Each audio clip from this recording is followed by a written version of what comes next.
The pathetic federal response to Hurricane Helene has showed us that not only is Washington dysfunctional, it's not even trying to serve the people. Instead, we serve it like livestock. So how did we get here? As with the economy, the seeds of our political crisis began 800 years ago in the Progressive era. The Progressives' big year for taking over the economy was 1913 with the Income Tax and Federal Reserve Act.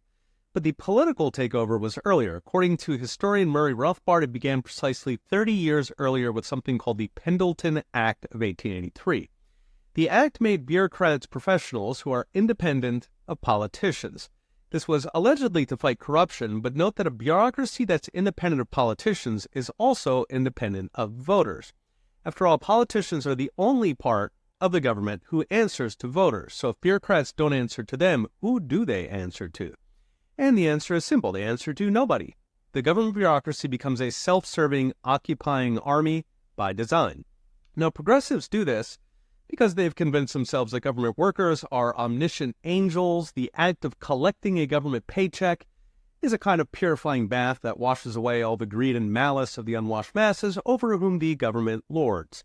Of course, after COVID, anybody who thinks bureaucrats are omniscient angels needs a lobotomy.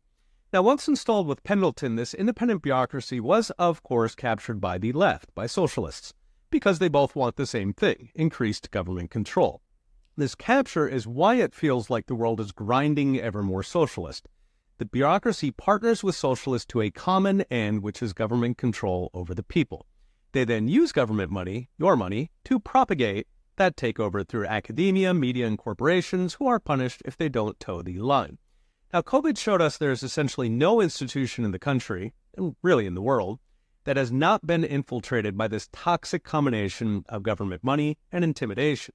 The cartels call it plata o plomo, silver or lead, and the socialist deep state uses both.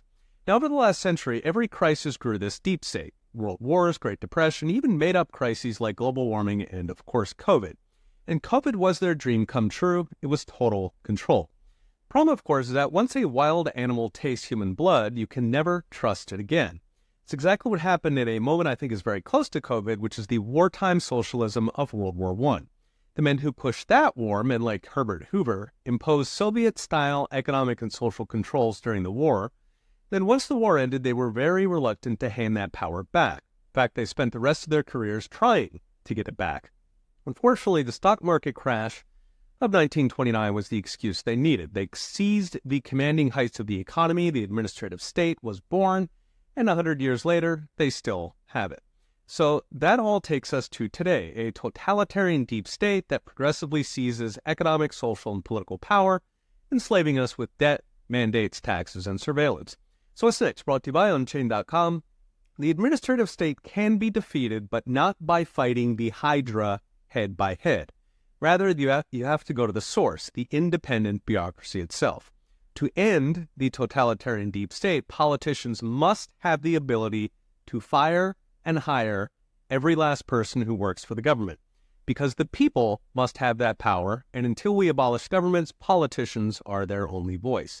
The only alternative is progressive enslavement by bureaucratic commissars until the people rise up and fix it kinetically. Read the rest with charts and all the gory details at profstantonge.com. Okay, we'll be watching. See you next time.